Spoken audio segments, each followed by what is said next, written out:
Action. Bismillahirrahmanirrahim. Assalamualaikum warahmatullahi wabarakatuh. Waalaikumsalam warahmatullahi wabarakatuh. Yang saya hormati Bapak Pamuji Waluyo SPDSD selaku Rektor pelaksanaan orientasi pengenalan nilai dan etika instansi bagi pegawai pemerintah dengan perjanjian kinerja serta rekan-rekan peserta orientasi angkatan 18 pilot 2 di SD Negeri 06 Bulutan. Pada kesempatan siang hari ini, hari Kamis tanggal 19 September 2024, saya akan memaparkan laporan orientasi pengenalan nilai dan etika instansi bagi pegawai pemerintah dengan perjanjian kinerja. Sebelum saya memaparkan presentasi ini, mohon izin Bapak, saya perkenalkan diri saya. Nama Poppy Febrian, SPDSD dengan NIPPK 1987-2024-212-2015. Kebetulan saya bekerja di unit kerja kami di SD Negeri 01 Bulutan dengan jabatan guru kelas 4. Dan di sini saya akan membacakan visi dan misi pada SD Negeri 01 Bulutan. Visi SD Negeri 01 Bulutan yakni unggul dalam prestasi, mulia dalam budi pekerti. Kemudian misi SD Negeri 01 Bulutan adalah meningkatkan iman dan takwa kepada Tuhan Yang Maha Esa. Kedua, mengoptimalkan proses pembelajaran dan bimbingan. Ketiga, mengembangkan bidang iptek dan budaya sesuai dengan bakat, minat, dan potensi siswa. Yang keempat, menjalin kerjasama yang harmonis antar warga sekolah. Tujuan instansi atau unit kerja mandiri yang pertama yaitu menyusun program, jadwal kegiatan, dan deskripsi tugas yang mendukung pelaksanaan pendidikan dan pembelajaran. Kemudian kedua, memanfaatkan dan meningkatkan kemampuan sumber daya manusia sebagai pelaksana pendidikan dan pembelajaran. Yang ketiga, melengkapi sarana dan prasarana yang menunjang pelaksanaan pendidikan dan pembelajaran yang efektif. Kemudian keempat, melakukan inovasi dalam pembelajaran untuk meningkatkan mutu proses dan hasil belajar. Dan kelima, memanfaatkan dan menyiapkan lingkungan sekolah sebagai lingkungan pendidikan dan sumber belajar yang mendukung aktivitas sekolah. Di sini saya ada rencana hasil kerja pimpinan atau rencana RHK kepala sekolah. Yang pertama yaitu meningkatnya partisipasi masyarakat dalam menempuh pendidikan dalam jangka PAUD dan pendidikan dasar.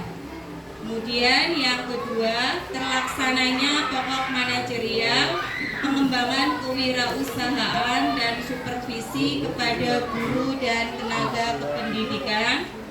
Yang ketiga, terlaksananya direktif pimpinan yang sesuai dengan sarana kinerja organisasi, perjanjian kontrak, tugas pokok jabatan kepala sekolah. Next. Kemudian dari RHK saya sendiri, yang pertama yakni pengembangan diri. Pengembangan diri di sini anak-anak biasanya ada kegiatan-kegiatan untuk anak-anak supaya bisa menjadi lebih baik. Yang kedua, meningkatkan pendidikan karakter siswa bisa dengan cara kita menyelipkan kata-kata baik kepada anak-anak pada setiap pembelajaran. Kemudian yang ketiga, meningkatkan motivasi siswa dalam belajar kita memberikan motivasi kepada siswa melalui reward setiap proses pembelajaran, bisa berupa ucapan ataupun sesekali memberikan hadiah kepada siswa untuk menumbuhkan semangat belajar siswa.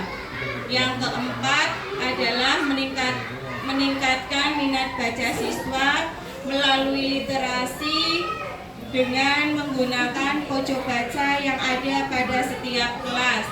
Jadi setiap hari sebelum proses pembelajaran dimulai 15 menit anak-anak biasanya membaca buku-buku yang ada di kelas, baik buku fiksi maupun non-fiksi, atau anak-anak bisa membawa buku referensi yang dia sukai atau dia gemari dibawa ke sekolah untuk dibaca sebelum proses pembelajaran. Yang kelima yaitu merancang pembelajaran yang mengacu pada proyek penguatan profil pelajar Pancasila. Next. Kemudian di sini ada matriks rencana hasil kerja pada tahun pertama dengan kegiatan pengembangan diri. Tahapan kegiatannya mengikuti berbagai pelatihan, bisa melalui diklat maupun kegiatan KKG, serta mengambil referensi dari media sosial. Hasil kegiatan yang kita dapatkan meningkatkan kompetensi diri dan berusaha untuk selalu menjalankan tugas sesuai dengan tupoksinya. Kemudian ada penerapan nilai berakhlaknya, yakni memahami dan memenuhi kebutuhan masyarakat. Yang kedua, melaksanakan tugas dengan jujur, bertanggung jawab, cermat, disiplin, dan berintegritas tinggi. Next. Matriks rencana hasil kerja yang kedua pada tahun kedua dengan kegiatan meningkatkan pendidikan karakter siswa. Tahapan kegiatannya adalah menghias kelas dengan berbagai macam alat peraga maupun gambar yang berkaitan dengan pendidikan karakter, nilai-nilai pendidikan karakter. Kita sebagai pendidik berupaya semaksimal mungkin untuk membuat kelas menjadi nyaman supaya anak-anak semangat dalam belajar dan membuat kelas adalah rumah kedua bagi mereka. Yang kedua, memberikan pemahaman kepada siswa manfaat dari pendidikan karakter. Yang ketiga, memberikan contoh dan menerapkan tentang pendidikan karakter pada kehidupan sehari-hari. Kemudian hasil kegiatannya, siswa dapat memahami dan menerapkan nilai pendidikan karakter, yaitu jujur, disiplin, peduli. Nah, sifat jujur ini perlu kita terapkan dalam kehidupan sehari-hari, baik di lingkungan sekolah, keluarga maupun masyarakat. Karena biasanya anak-anak sekarang bisa berbohong atau dia mintanya ini sendiri, benar sendiri. Kemudian disiplin di sini menerapkan sikap disiplin ketika berangkat sekolah. Anak-anak harus mematuhi peraturan tata tertib yang telah ditetapkan oleh sekolah. Dan peduli kepada teman-teman di sekitarnya, kepada warga sekolah. Apabila ada teman yang sekiranya sakit, kita bisa menjenguk. Ada teman yang pada saat itu tidak membawa uang saku, kita peduli dengan cara membagi makanan kepada mereka meskipun sedikit. Next. Kemudian penerapan nilai berakhlaknya, yaitu yang pertama, menghargai setiap orang apapun latar belakangnya, yakni harmonis. Kita wajib menghargai setiap orang, tidak memandang bulu, entah itu jabatannya tinggi, orang kaya maupun yang rata sederhana. Kemudian yang kedua, memahami dan memenuhi kebutuhan masyarakat. Sebagai pendidik kita harus memahami siswa-siswa kita. Kemudian memahami juga dan memenuhi juga kebutuhannya, serta hubungan kita dengan wali murid, berusaha sebaik mungkin dijaga hubungannya antara komunikasi guru dengan wali murid. Yang ketiga, melaksanakan tugas dengan jujur, bertanggung jawab, cermat, disiplin, dan berintegritas tinggi atau akuntabel. Yang keempat, terus berinovasi dan mengembangkan kreativitas atau adaptif. Yang kelima, terbuka dalam bekerja sama untuk menghasilkan nilai tambah. Next. Pada tahun kontrak ketiga, kegiatannya yaitu meningkatkan motivasi siswa dalam pembelajaran. Tahapannya, kita bisa menyediakan alat dan bahan peraga dalam materi pembelajaran yang akan kita sampaikan, kemudian memperagakan dan mendemonstrasikan penggunaan peraga tersebut. Hasilnya, kita terlaksananya pembuatan alat peraga untuk pembelajaran agar lebih memotivasi siswa dalam pembelajaran. Jika kita mengajar menggunakan alat peraga, biasanya anak-anak lebih tertarik, lebih termotivasi. Next. Pada tahun kontrak keempat, kegiatannya yakni meningkatkan minat baca siswa dengan menggunakan fasilitas pojok baca. Kegiatannya menyediakan buku cerita yang dapat menarik minat baca siswa. Penyediaan buku ini bisa kita minta anak-anak membawa buku bacaan mereka yang mereka sukai dari rumah dan bisa bertukar dari satu teman ke teman yang lainnya. Kemudian yang kedua, menghias ruang pojok baca agar menarik minat baca siswa. Pojok baca itu kita desain semenarik mungkin supaya dapat menarik minat baca siswa. Yang ketiga yaitu supaya siswa kita tertarik untuk membaca buku, maka rak-rak buku yang ada di rak itu ketika anak selesai membaca harus segera ditata kembali, tidak berantakan. Jadi anak-anak ingin penasaran apa saja sih buku yang belum saya baca. Dengan tertata rapi, anak-anak lebih termotivasi. Dari kegiatan tadi dapat dihasilkan, akan mendapatkan hasil menumbuhkan minat baca siswa untuk meningkatkan literasi siswa. Kemudian penerapan nilai berakhlaknya yang pertama, mengembangkan lingkungan kerja yang kondusif dengan wali peserta didik yakni harmonis. Kemudian terus berinovasi dan mengembangkan kreativitas dengan menghias pojok baca atau adaptif. Next.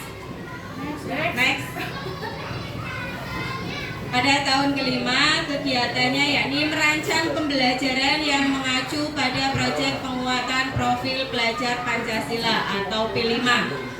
Tahapan kegiatannya yang pertama, merancang modul ajar dan perangkat pembelajaran P5. Kedua, menjelaskan tentang proyek penguatan profil pelajar Pancasila. Kemudian yang ketiga, memutar video terkait tentang kegiatan yang termasuk pada penguatan profil pelajar Pancasila. Yang keempat adalah menerapkan pembelajaran penguatan profil pelajar Pancasila. Di sini bisa kita terapkan, yang pertama bisa melalui kegiatan kerja bakti yang dilakukan setiap hari Jumat maupun membuat produk-produk dari barang bekas. Next. Dari hasil kegiatan tadi, penerapan nilai berakhlaknya, kita harus terus berinovasi dan mengembangkan kreativitas. Jadi guru harus mempunyai kreasi-kreasi yang terbaru. Kemudian yang kedua, menghormati gagasan atau pendapat yang disampaikan orang lain atau harmonis. Terima kasih, sekian paparan dari saya. Mohon maaf atas segala kekurangannya. Apabila ada masukan dari rekan-rekan, dipersilahkan.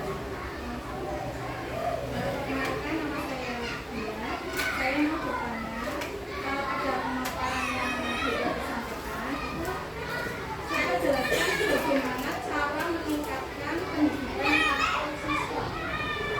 Oh iya, terima kasih Bu Dia. Pertanyaan Bu Dia, bagaimana cara meningkatkan pendidikan karakter siswa? Tadi di RHK sudah saya jelaskan ya. Kita ulang lagi. Bagaimana cara meningkatkan pendidikan karakter siswa? Itu bisa kita mulai dari guru. Guru di sini adalah di buku lan ditiru. Bagaimana semboyannya seperti itu ya. Jadi segala perbuatan kita, tutur kata kita itu selalu diikuti oleh anak-anak. Biasanya anak-anak itu lebih jeli. Bu guru kok hari ini berbeda penampilannya, cemberut, marah, senyum. Itu biasanya anak-anak lebih jeli. Oleh karena itu kita harus lebih hati-hati kepada perilaku kita sendiri di depan anak-anak, karena semua perbuatan kita lebih mudah ditiru oleh siswa. Kemudian yang kedua adalah kita bisa menyelipkan pesan-pesan moral pada setiap pembelajaran. Kita memberikan kata-kata yang baik. Contohnya misalkan tidak boleh membuang sampah sembarangan, itu adalah contoh yang sangat simpel. Nah, dari situ anak-anak bisa menerapkan nilai-nilai karakter. Seperti itu Bu Dia. Nggih, matur nuwun. Sekian pemaparan dari saya. Mohon maaf. Wassalamualaikum warahmatullahi wabarakatuh. Waalaikumsalam warahmatullahi wabarakatuh.